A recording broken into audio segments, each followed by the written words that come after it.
welcome to the Age of Listening channel. You get a chance to see me. I woke up this morning with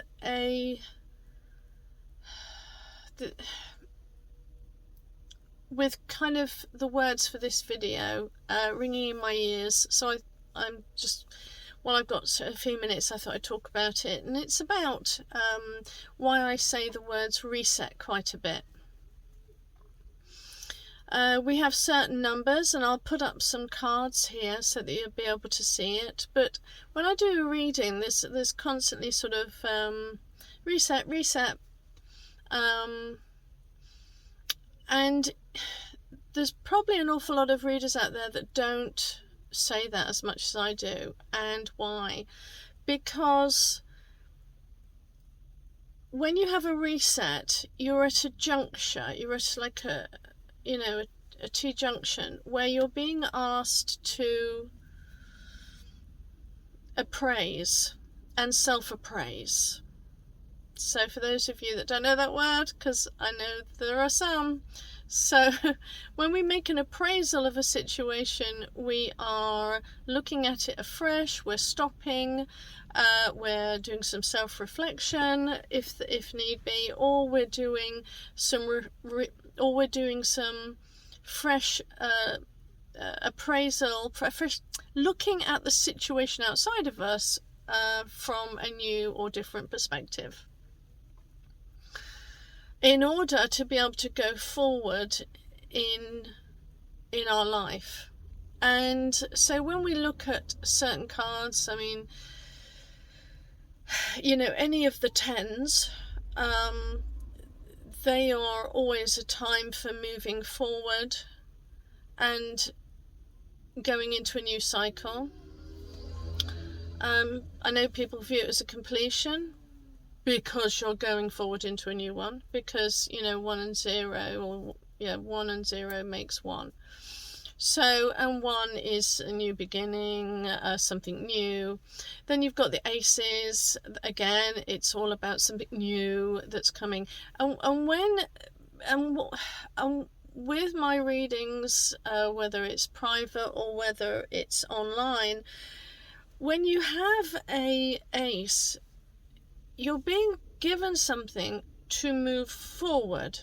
And what happens is a lot of people walk through life not doing an awful lot of self-evaluation or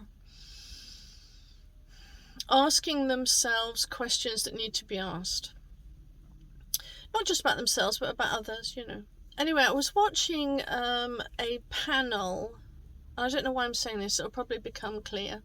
But I was watching this panel, and there was a particular lady that I immediately didn't really resonate with. She was doing a lot of preening, she was doing a lot of, I don't know, she kind of just looked very self-conscious.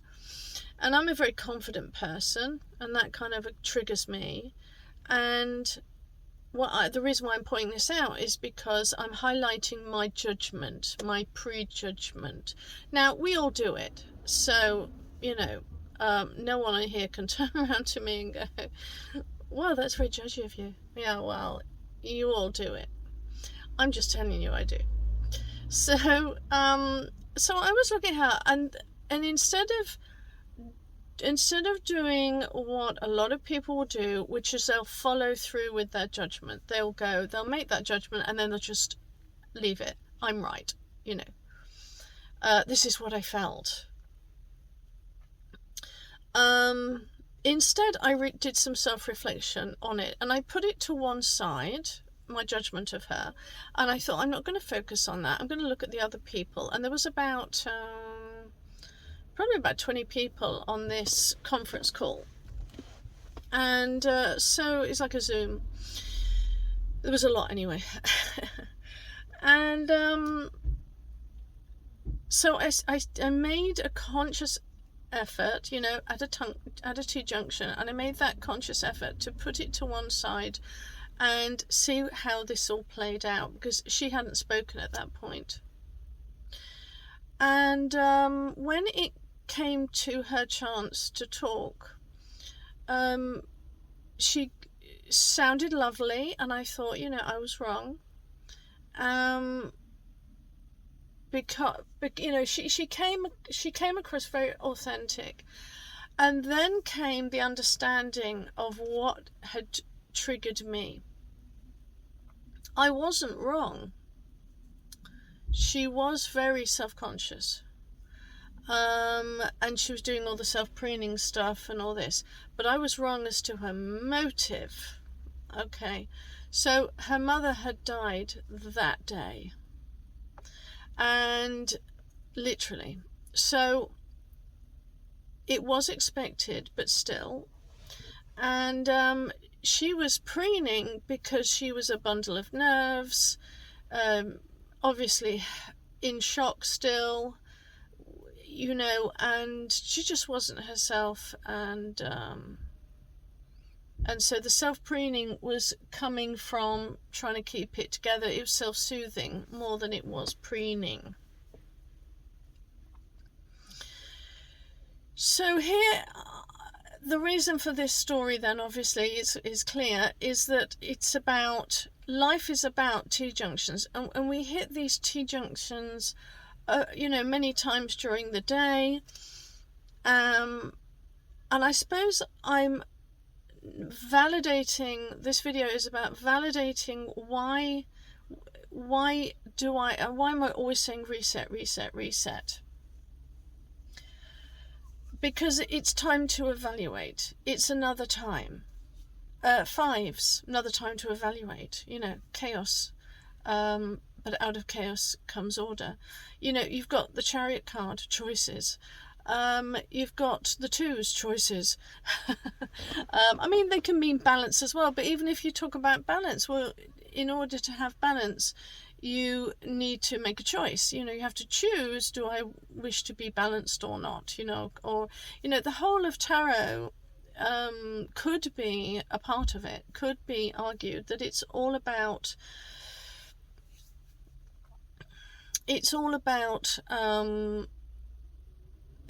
understanding that we have emotions, but it's learning how to balance those emotions. It's okay to have emotions about lots of things, but, and it's okay to make like with swords, it's okay to make a judgment, but it's always asking us to balance that up with a bit of self-reflection and say, are you actually right?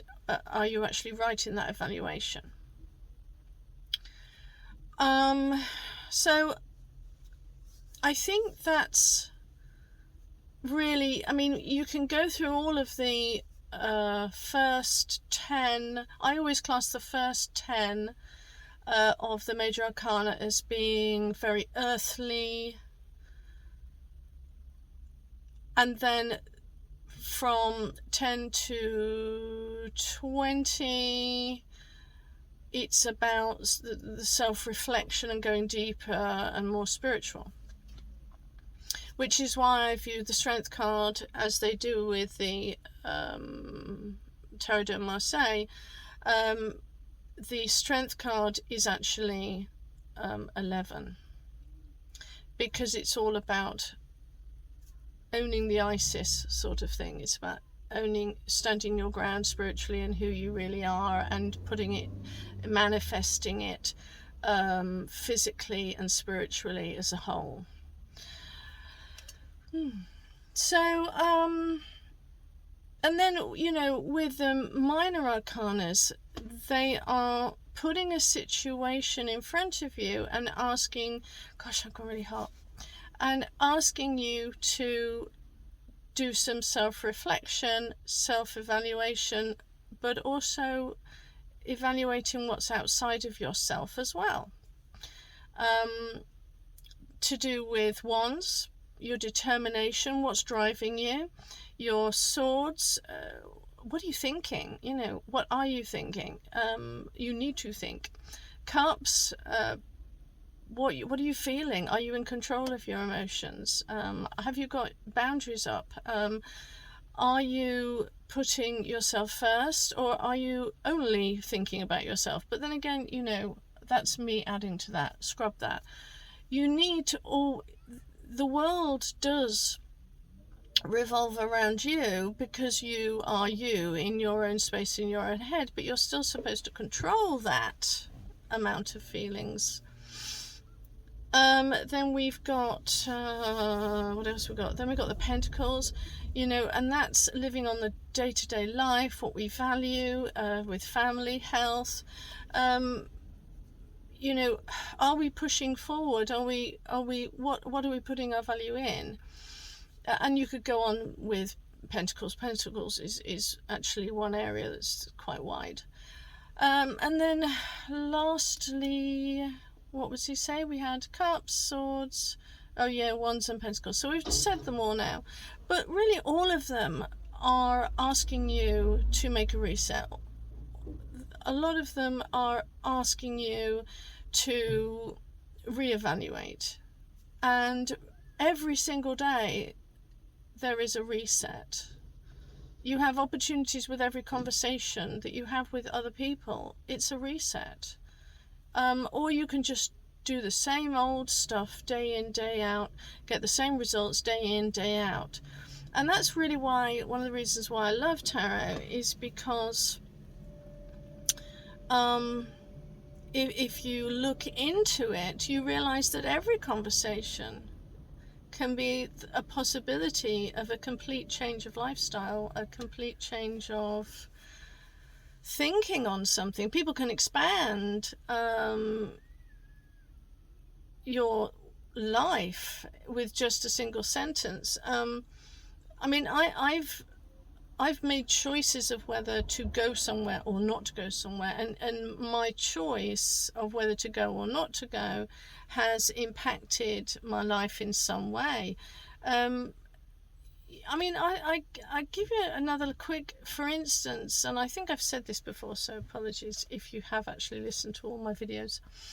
I'm talking really fast because I'm really aware that I've got to be somewhere in a few minutes. So I was at a coffee shop, quite a posh coffee shop, but there was a lady there who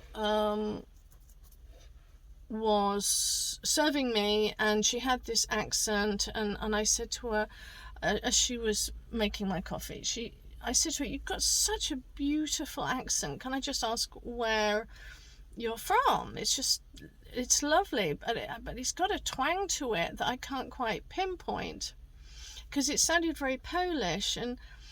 And she said, she goes, "Well, I spent quite a lot of time in France, and I have been told that I got a bit of a twang of French in with it, in the way she pronounces some English words." And I said, "Well, it is beautiful. It was really I could listen to it all day." She had such a beautiful big smile on her face. I think she was probably 10 years younger than me. But she had this beautiful big smile. I mean, I say that so, you know, she wasn't 19 or something. And she gave me the coffee for free. That little interaction made her so happy. She gave me a free cup of coffee, and it wasn't her shop. Let's just say it was a brand. So I got a free coffee from that. Now, so there's a little interaction. There's a tea junction where I made a decision to say what few others will even mention, and I got a free coffee out of it. Now here's another one that directly happened opposite that I thought was quite shocking. I went back to my seat, and there was I was with two people, and I just said, "I just got a free coffee." And they said, "How come?" And so I told them, and the reaction from one of the ladies was, she was really angry. She was really quite peed off about it. And when I told her why, I just said she was, you know, she was just so chuffed that I paid her a compliment, I guess, I don't know. But she gave me the free coffee to be nice back, you know, reciprocal karma, you know, in a good way. And, well, how come you get to have a free coffee? I don't understand it. She just gave you a free coffee. And I was like, yeah, she just gave me a free coffee. It was really nice. I did something nice for her. She obviously really appreciated it, so she gave it me back. Yes, but she gave you a free coffee. So again, she was at a crossroads. She was at a reset moment. She was at a time where she could have been blessed by that story, you know. She could have been blessed, but instead she chose to be offended. Wow. So when I talk about all of these reset moments in readings and time to take stock, that is life, guys. And that's why a lot of people have been fooled. A lot of people have been misled over this last couple of years because they've not done enough reflection. They've not done a lot of evaluation, whether themselves or about things going around, you know, that's been happening around them. Self-evaluation on what's happening in their outer world. Anyway, so it's really important. Have a think about it. Don't just, when we come to a situation, don't just judge it and then just walk away. Sit back, dwell on it, think on it, and go, okay, was that the right choice to make, or was it not? If I've got a judgment about someone, could I possibly be wrong? And hold back on things. And, you know, when you get to that T-junction, you know, like you're in a car, just go up to the top, and before going left or right, have a think about it. Decide, how do I really want this to rock and roll? Okay, that was my really quick thing. Ooh, it's really long, 17 minutes. Sorry. Okay, bye.